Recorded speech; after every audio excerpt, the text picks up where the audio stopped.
Hello, everybody.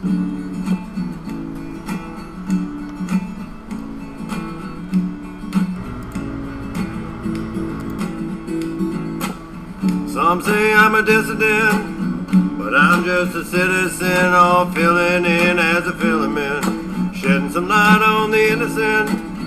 Ever since MF came out, that's all I think about. Oh, for me now there is no doubt that the two men in I said they're innocent.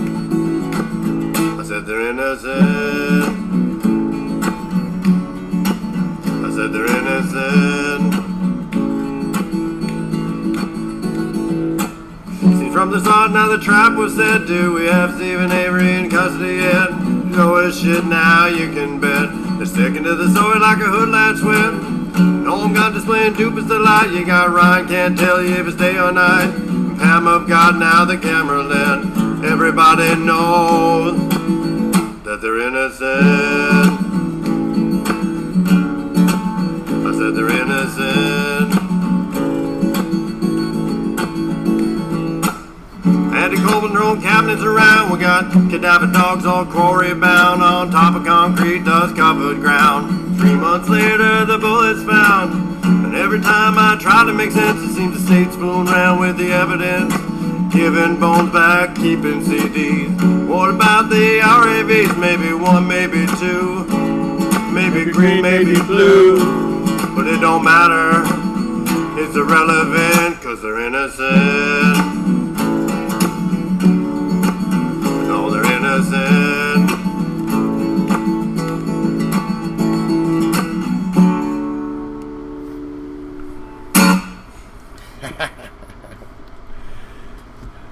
I love the way Dassey ends that one. So, alright. Hold on just a second there. Alright.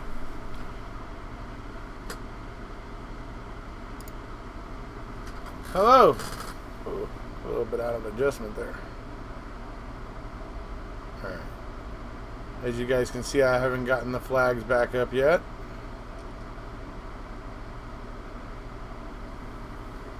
Alright. So, we're all here to talk about the appeal brief, of course. Yes, Scott, Wisconsin can be so cold. The scales of justice can also erode.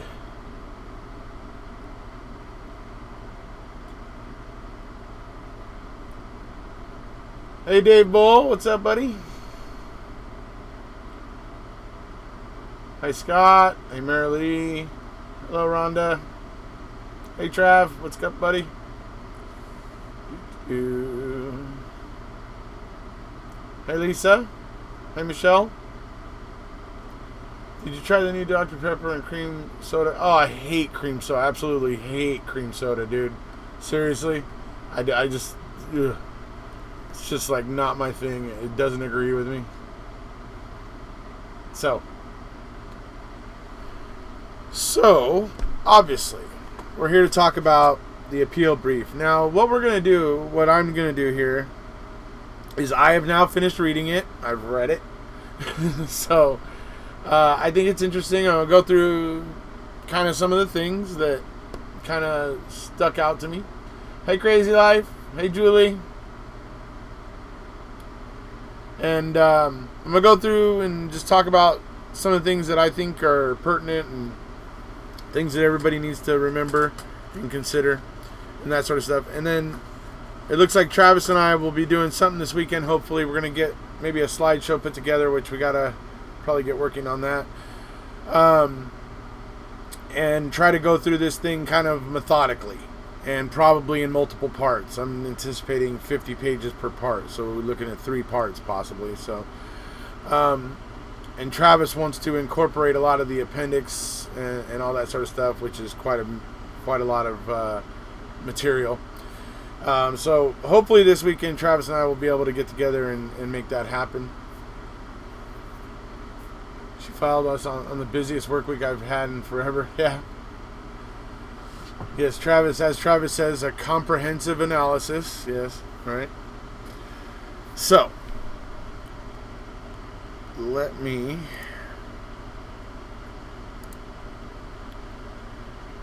So, you guys heard me yesterday. I went through briefly, kind of went through the table of contents with you and kind of gave you an idea of what was coming. So, to get an idea of what's going on here is you just got to remember, right here, Kathleen Zellner isn't so much arguing the points of the case, which, I mean, she is obviously in certain points. But you got to understand the angle of the argument here. The angle of the argument isn't to convince the appeals court that of her theory. What she needs to convince the appeals court of is that Judge Sukowitz violated or erred in her application of Wisconsin law, and that some of these things that she did will get overturned and referred for an evidentiary hearing or outright trigger a new trial, whatever it may come down to. Now, keep in mind, there's a lot of Brady violations in this thing, and the Brady violations are extremely interesting, fascinating, really. And you guys have heard me talk about most of it here already, but and it is brilliant. It's thorough. It goes through things. It makes things. I think in terms of briefs, this one was like the most beginning to end, kind of like stringing it all together, like in a very succinct kind of way. I think that's what I felt like this thing was doing. So the first part she does is she just lays out what the state's case is, and then she lays out what the defense's case was, and then it gets to the point where she's talking about the fact that the circuit court denied the original motion for post-conviction relief on October 3rd of 2017, I believe it is, and she's basically, the first part is having to do with that. Now, the interesting thing about it when she's talking about it, defense case, hold on. When she's talking about it, she's not only talking about, like when she's making her case for why she feels Judge Sukowitz erred in her application of law. She's pointing out that nobody expected Judge Sukowitz's decision to come through, because she points out how she was in negotiations with Tom Fallon, Norm Gahn, and Mark Williams, the representatives for the state in circuit court, regarding the exchange of evidence, and she talks about how they agreed to have certain evidence tested in the spirit of the original order by Judge Willis. So Fallon and the state's lawyers just naturally assumed that there was going to be an evidentiary hearing, and that's what they thought was going to happen, and so they were making it available for, to comply with the original order of Judge Willis, and they were going to give her access to the RAV4. There was all these things that were going to happen, but then and she even asked, Fallon, she's like, should I send something to the court and let them know that we're, talking and whatever? To which Fallon said, oh, you know what? As soon as we get done working out the logistics of getting you access to the RAV4, we'll end up sending something, so don't worry about it. And nobody thought the decision was going to be coming that quick. And this is the case, part of the case that she's making in terms of the denial of the original motion for post-conviction relief. And she's talking about how it was just completely unexpected when she suddenly issued her opinion and denied the motion for post-conviction relief. And the thing and she's pointing out that when she went ahead and filed another motion, a motion to reconsider and whatever, and she actually, when she wrote that and explained all this stuff that her and the state had been talking about and were agreeing to, she took it down to Tom Fallon's office or whatever, and she talked to Fallon, Gahn, and Williams and whatever, and basically had them look over it and make sure she wasn't misrepresenting any of their actions or words or anything like that. To which they signed off and said, no, yeah, it's accurate. It's accurate. That's what we believed. And so that got ignored. right? And so it's very interesting. So she's using that whole thing that was going on with the agents of the state there, and all that negotiating that was going on, and how much of a shock it was when Judge Sukowitz, ruled and then wouldn't reconsider, right? So.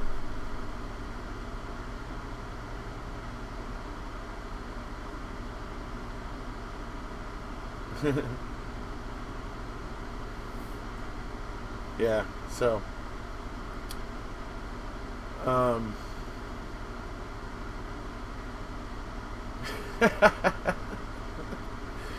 anyway, so she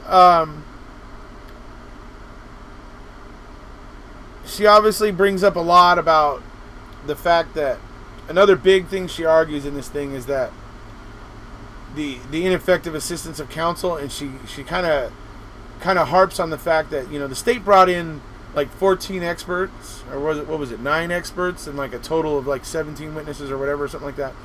And she talks about that the defense attorneys basically brought in a total of like 12 witnesses, or no, 9 witnesses, and only 2 of them were experts, right? And so she's talking about, by the defense not bringing in the experts, the blood spatter experts, and those types of people to come in to refute the obviously problematic stories that came out in testimony from the experts that were brought up by the state. If experts had been hired, and so that's main part of her argument for ineffective assistance of counsel. And yes, folks, she is arguing ineffective assistance of counsel. She is. I know some people always had an issue with that, but you know what? Just remember, and she cites it in this brief, Dean and Jerry are aware. They have offered their own affidavits, and she cites them and the things that they say in their affidavits in this motion. She takes out little excerpts for people to look at. So there's a great deal of stuff that goes on here. I mean, it's very, very, very wild. Circuit court erred in not complying with the prior trial court order. That's the whole thing where she's talking about the order of Judge Willis, and that was the order that her and Fallon and everything, that's the order they were all working from the spirit of that order to determine what she would get access to be able to test for a supplemental 97-406 to the original 1,000-page motion. And so that part there is talking about, it's the prior court order is Judge Willis's court order, and that's the order they were all working from the spirit of that order. So she's pointing that out, and she's just using all these, rolling all these things together to make her point.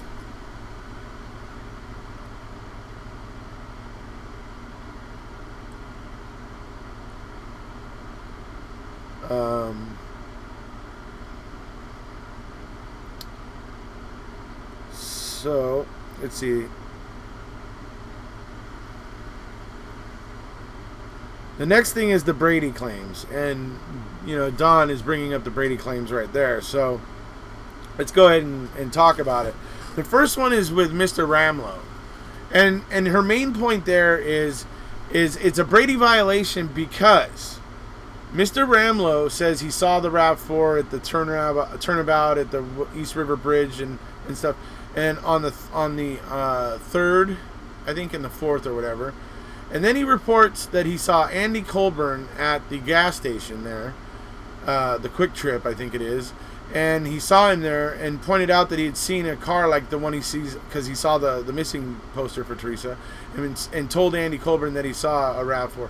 Now, that was somebody telling an officer, a deputy, about something involving a RAV4 at the time when everybody's looking for one.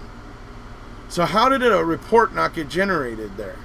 And so her argument is that if Kevin Ramlow went and told Colburn this, then this is once again Colburn withholding information. Because if he tells everybody that Kevin Ramlow told him this, then it will give more credence to the RAV4 being planted. And so she's arguing that it's a Brady violation because no matter who decided to withhold it, whether it was Colburn or whether it was the prosecution, that it was withheld, and that's a Brady violation. And the defense counsel, if they had known that somebody, Kevin Ramlow in particular, had told Officer Colburn this on the 4th or whatever, that they would have been able to more effectively question Colburn and possibly impeach him. And so that's one of the reasons why the Ramlow Brady violation is interesting and important. Thank you, Ziggy.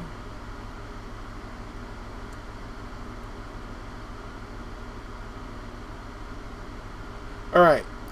So we move on from Kevin Ramlow, and the next one is the Brady violation regarding Mr. Redant. Now, the interesting thing here was that, let me see here.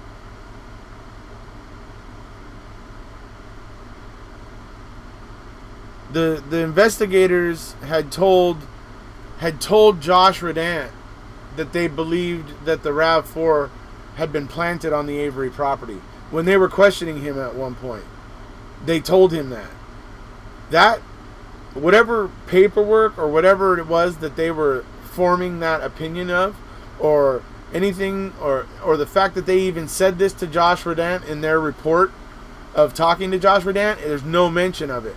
But Josh Redant has offered an affidavit saying that they were telling him that they kind of believed that the RAV4 may have been planted on the Avery property. So that's interesting. So she's saying the fact that never made it to the defense counsel, again, Brady violation. Because had they known that would have been very interesting to the jury to know that a group of investigators were interviewing a witness and telling that witness they believed that the RAV4 was planted on the Avery property. Right?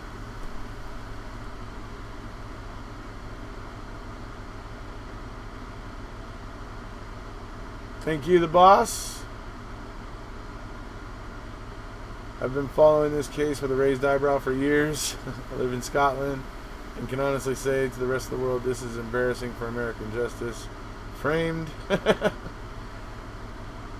Oh, no doubt that RAV4 was planted by God. Nope, wasn't God. And Pam Sturm didn't need God's help to find it. It was sticking out like a sore thumb because it was the only thing that was double parked on a ridge where nothing else was double parked, and it had a bunch of conspicuous crap piled on it. So it stuck out like a sore thumb. She didn't need God's help at all. So that is the whole thing with Redant. Then her issue with the flyover is she talks about how that Wendy Baldwin and Pago were in the air for 4 hours, yet produced 3 minutes of flyover footage of the Avery salvage yard. Then she goes on to talk about the fact that Kratz, in his closing argument to the jury, tells the jury that you can't tell if the RAV4 is there in the flyover video because there's trees and bushes covering it. And he tells that to the jury. The defense, there is no video that has been handed over that shows that. So either Ken Kratz was lying, or Ken Kratz has seen a video that hasn't been edited. And so therefore, by Kratz's statement in his closing argument, she is able to reason that there is a flyover video with extra footage than the one that she currently has. And so therefore that would be a Brady violation. Brady violation of the Zipperer voicemail. The Zipperer voicemail, and she points out here the reason why that's important is because they get the Zipperer voicemail, they make a copy of it and all those things. And you hear in a conversation with Mark Wiegert and I believe it's Remacher, where they're talking about the timeline, and they're saying that they believe, early on, they believe that that she went to Schmidt, then she went to Avery, then she went to Zipperer. Okay? What Kathleen Zellner's pointing out now is that suddenly that changed, right? And they moved the order around on it. And the funny thing is now, the Zipperer CD of the message that Teresa left on their machine is gone. It's nowhere to be found. The state can't find it. Nobody knows where it's at. And so she's saying that most likely that CD helps to establish a timeline that doesn't favor the state, and that's why it wasn't handed over, and most likely why it's lost now. So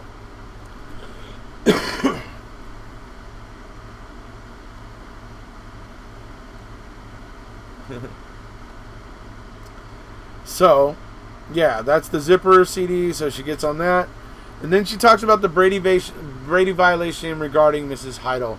Now, Mrs. Heidel is the lady that would talk to Teresa on the 31st, who Teresa actually pulled over while she was driving so that she could pull out her day planner and make notes while she was talking to Miss Heidel. Okay, Miss Heidel said that, Teresa said she had to pull over to make the notes and all that. She gave this statement to deputies, investigators back then. Okay?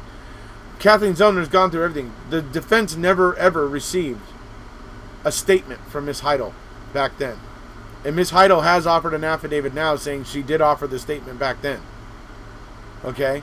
And so that then is a Brady violation because they didn't want to hand over that statement that could cause trouble because they know that Ryan was the one that eventually ended up with a page of the day planner. So they don't want the defense to be able to establish that Teresa absolutely had this day planner with her that day in the RAV, because then it leads to, and then they bring up the fact that Ryan Hillegas is the one that ended up with the pages out of the day planner.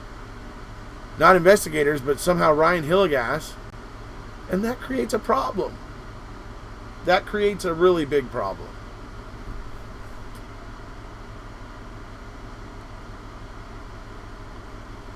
So that's Miss Heidel, and that's why that one's important. And then the Brady violation regarding the Dassey Yanda CD.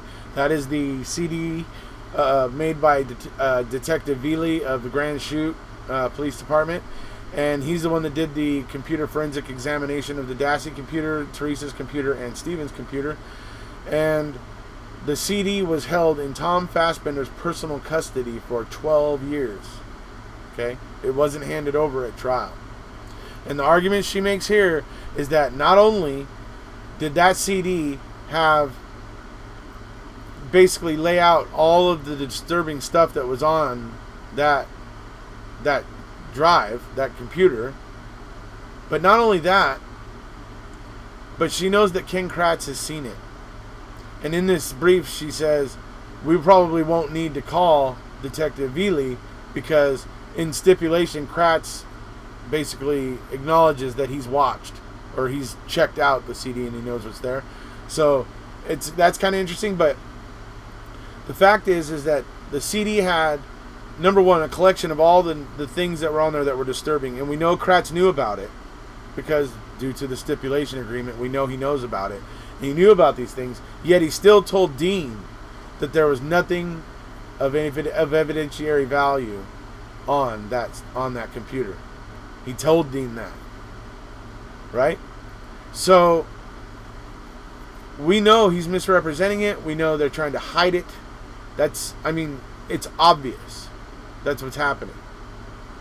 And what Zellner goes on to talk about with the CD is that not only is it a collection of all the disturbing stuff on that Dassey Yanda computer, but it's also unique work product by an experienced forensic investigator like Detective Veely, and there's unique work product there that came from his research and searches regarding the content he was finding there and the way that he refined the information. And it's a unique work product, and that was not that the defense did not have access to that. And if they had, it would have been very, very easy for them to meet Denny, the requirements of Denny regarding Bobby. If it, and that's what that all comes down to with that CD. Now, obviously, there's the argument of, oh, well, they had the 7 DVDs, but none of them had the Encase program. None of them knew how to use the Encase program, and this is all literally less than a month before Denny's due, when this all gets handed over. You expect this? You're expecting 2 lawyers with many cases working this big case, and you expect them to go through a computer?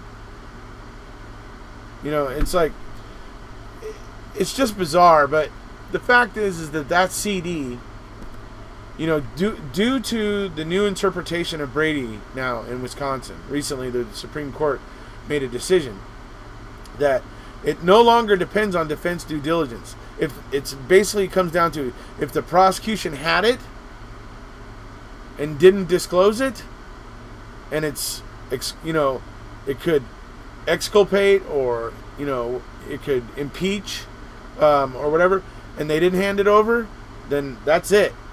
Brady, new trial. That's what, because they want the original spirit of Brady back, because they don't like this trend of prosecutors playing loose and fast with the rules. And so maybe that's what this is meant to send a message of, no, do your proper disclosure, do your proper due diligence, don't be messing around. The way our court system is meant to work is that both sides exchange information, and then they go into court and argue it out. That's the way it's meant to work. And so that's basically what the decision on Brady recently there by the Supreme Court, that's what it's basically solidifying. No more hide and seek. You got it.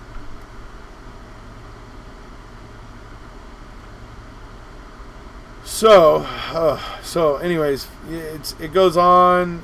Then we also have, let's see here.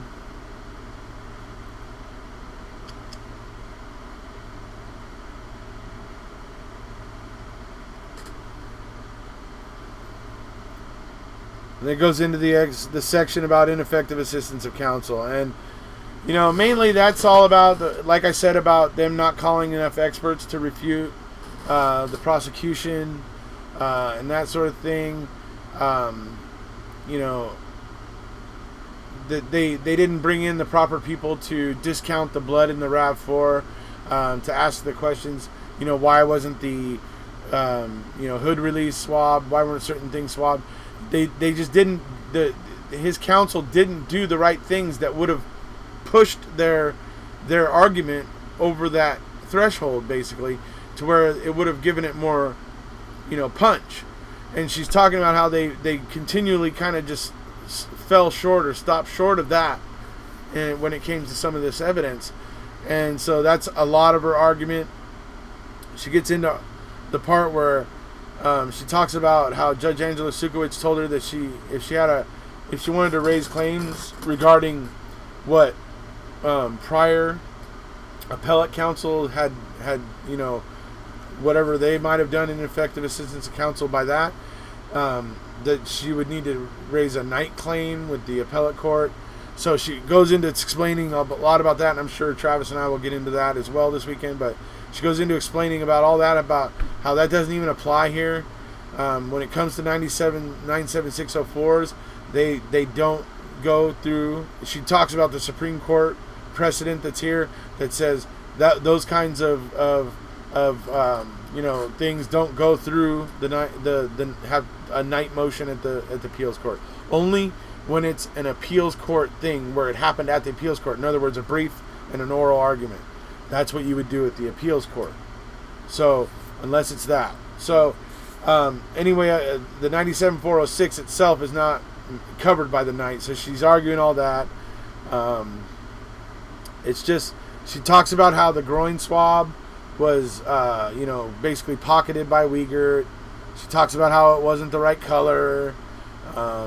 All kinds of stuff. I mean, it's a good read, folks. I mean, it was just fascinating to go through and read and listen to some of the things that were in here. I mean, a lot of stuff. I mean, it's just amazing here. But she gets into talking about, the computer who would have been around most of the time at the hours it was being used and the times it was the things that were being searched that were disturbing, and who would have been around at that time. It's like a lot of that. She talks, about how they're ineffective assistants, how they could have gotten, if they had done just a little bit more, they could have made Bobby a Denny suspect, and they could have made Ryan a Denny suspect. But they didn't find the day planner thing. They didn't find the information that Ryan had that day planner page, which So it's like she's talking about how they didn't really do their proper investigation and find these things out that would have really, really helped impeach Bobby, who happened to be one of the state's star witnesses. Saying that he saw Teresa head towards Stevens but never saw her leave. Right? They could have impeached him in his testimony. It could have been a huge, could have been a big deal.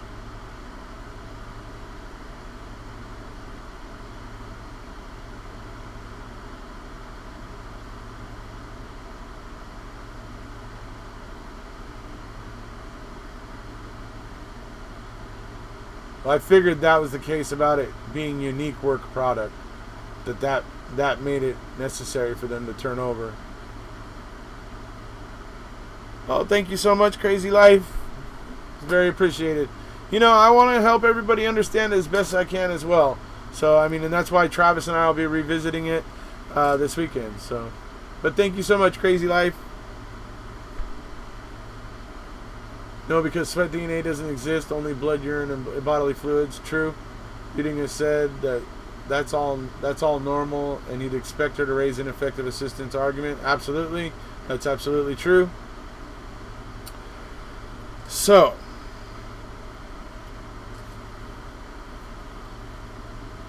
let's see. The circuit court erred as a matter of law that it was authorized. Let me see. That it was not authorized by statute to resolve an ineffective assistance. That's what I was talking about with the Knight claim and all that. So she goes into explaining how Judge Sukowitz misinterpreted what she was saying. How she was just saying the reason why she was bringing up the ineffective assistance of appellate counsel or prior post-conviction counsel is because nobody looked into these things that she's looked into, and nobody's gone and gotten the experts that she's gotten.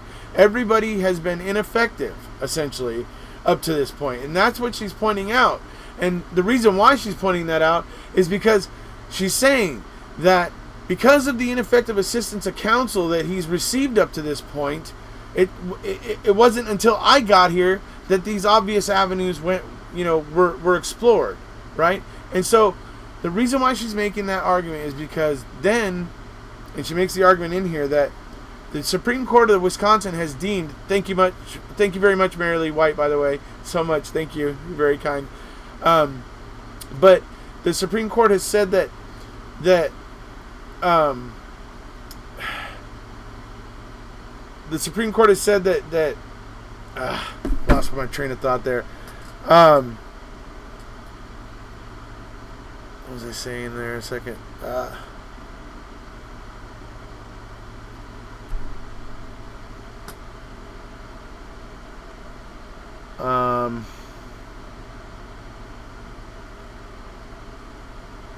Yeah, anyway, I don't know. I lost my train of thought there, but it was...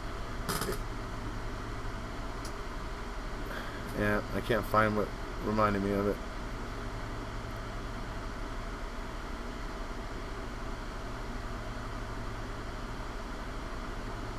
Let's see.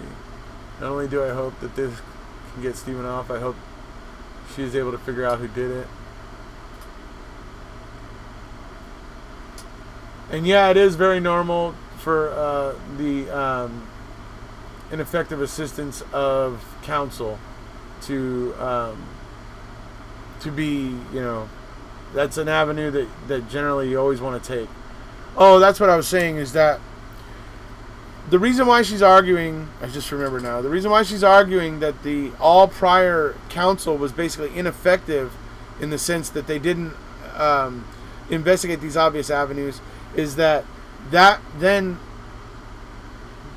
because it was by it being deemed ineffective assistance of counsel, they can't procedurally bar Stephen from bringing this new evidence. Basically, in the Senate, and because and this is what I was saying before, the Wisconsin Supreme Court has ruled that that if a convicted, or if a defendant has had ineffective assistance of counsel, post-conviction counsel, and therefore something didn't get looked into, then it won't be procedurally barred. So there's actually precedent from the Wisconsin Supreme Court to prevent this procedural bar, and that's what she's arguing in this as well.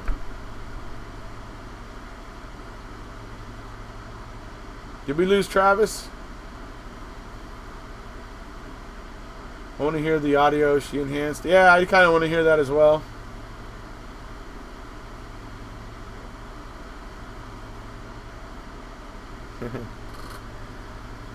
So, she goes on to talk, like I said, she talks about how they fed Brendan, how they led Brendan to say that Stephen went under the hood and all that, but Brendan didn't take that bait right away. They circled back to that and tried to get Brendan to say Stephen went under the hood. I mean, Fassbender literally had to just basically suggest it. Did he open the hood? Did he do anything to the engine?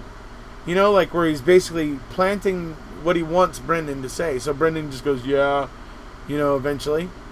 That doesn't come from Brendan, that comes from him. And then they talk about the fact that it makes sense that these two investigators who had pocketed the groin swab, according to Stephen, because he watched Investigator Wiegert and he didn't throw the swabs into the waste receptacle like he was supposed to. So that means he kept them, right? And so these two investigators would have had an interest in corroborating the story they just fed to Brendan. And so she says that in here. Interesting stuff, folks. Good stuff in here. If you guys haven't read it, I encourage you to do it. It's good stuff. It's good read.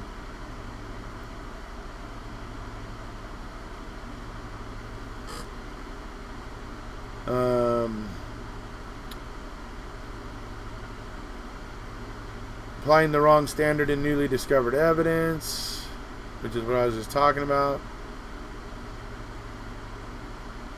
Mr. Avery has demonstrated a sufficient reason for failing to raise the current claims earlier. That's what I was just talking about, where because of the ineffective assistance of prior post-conviction counsel, these things weren't raised. And so that was ineffective assistance of counsel that these things were overlooked. And so that's the argument she's making.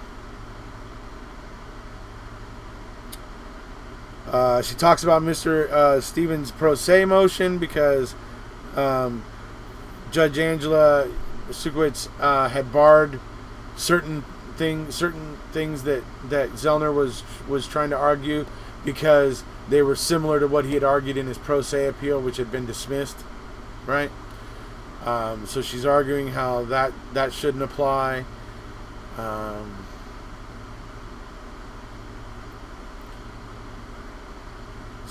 She argues that her supplement motions and her motion to reconsider and the 3 supplements to it shouldn't have been denied. And ultimately it ends up with the bones, you know what I mean? So, and we've talked about the bones hundreds of times here, you guys know. I recently did a video called, the evidence against Stephen Avery, the bones. So, we've talked about that all over and over here. The state's claiming now that they didn't violate statute because they only gave the family animal bones. They gave a grieving family animal bones. Right? Kidding me?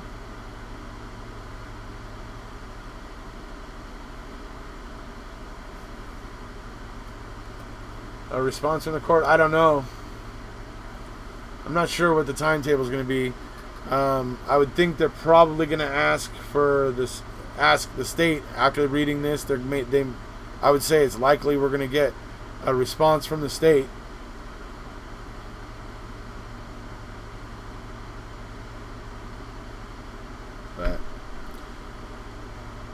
And anyways, like I said, this thing is really, really good. I do encourage people to read it because it's quite interesting. It's, she makes a lot of really good points. She's just constantly attacking the timeline and the narrative of the prosecution and showing how, empirical data disproves a lot of what the state says, and it's just amazing. It's really good. So like I said, Travis and I will obviously go through this thing this weekend, obviously. A comprehensive look, as Travis likes to put it. We hopefully will get a little PowerPoint put together to aid us in our, conveying of the information to you guys. Hopefully we'll be able to do that. So, but it's quite an interesting motion, folks. It's a lot of stuff in there, and the Brady violations alone are disturbing, especially when you read them and understand that. When you find out that investigators were telling Josh Radant that they believed the RAV4 was planted, when you find out, like the fact that there is no report of Kevin Ramlow telling Sergeant Colburn anything, once again, withholding. They didn't want to generate a report of that because then the defense would have most likely got their hands on it, right? So, yeah, it's just, so it's very, very interesting stuff. So, I encourage everybody to give it a read. There's the link right there. Ziggy just posted it. That's on the Work with KZ website, which was made by Julie Pompom, and she is currently working on getting more that site more filled out. So, if they find merit with one of the Brady claims, and they feel that there's enough evidence right there, they can order a new trial, or they could order it to go back for an evidentiary hearing to get more finding of fact. So that's another possibility. Yeah, what do we have? A half page and all throughout queso. Yet he's finding the key, all these things that he's doing, but we have like literally a couple paragraphs from Colburn in queso.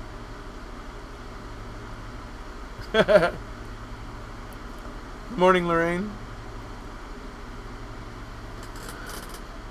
Getting ready to sign off actually now, but So anybody got any other questions you want to ask me? Obviously, I'll do my best, but questions will probably be pretty big when it comes to Travis.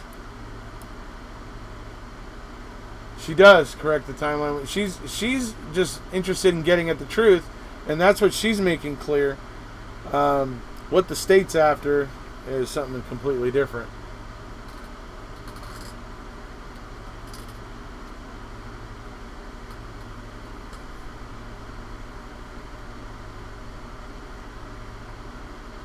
Is there any new information on Steve Avery?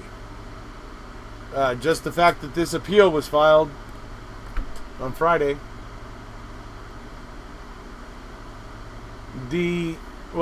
So who will reply to this will be some lawyers that work for the state that I believe work at like the DOJ, basically. And they will be arguing this in appellate court. It won't be Tom Fallon and Gahn and whatever. Fallon, Gahn, and Williams, they will only be arguing this when it's in circuit court. But when it's in appellate court, it's two other ladies that argue it. What did you miss? You missed 44 minutes of me going through the motion a little, kind of briefly going through the motion filed.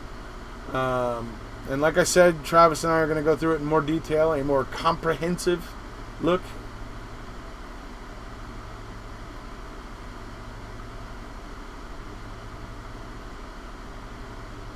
So thank you again to Crazy Life. Very much appreciated. Thanks you again to Mary Lee White.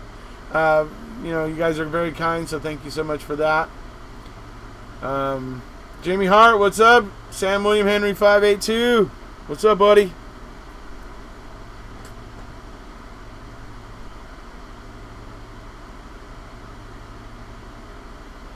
Yep, don't forget to hit like, folks. Go down there and hit that.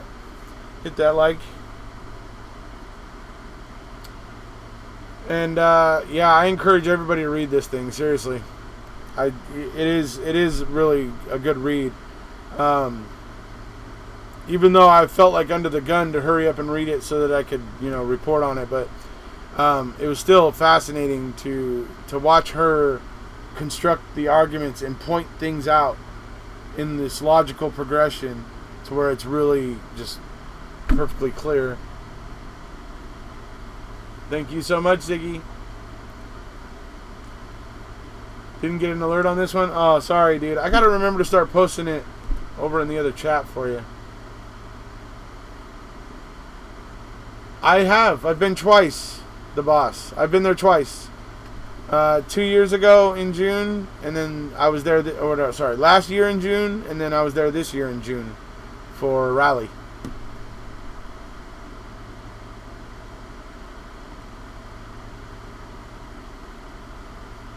Where did the Towers ping Colburn when he called in the plates? That's an interesting question.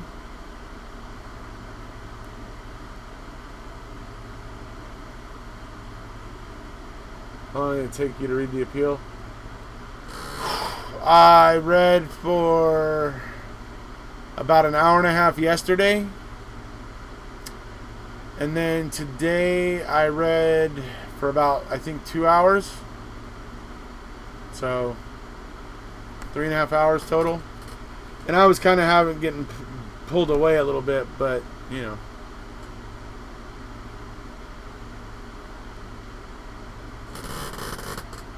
All right, so I'm gonna go ahead and leave it there, so people will definitely, not be overwhelmed by the amount of time on this one, and they'll hopefully tune in to get a little bit of information about the case.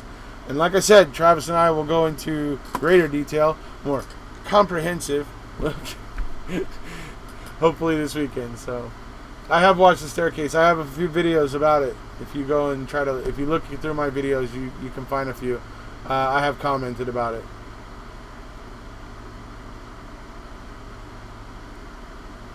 Okay.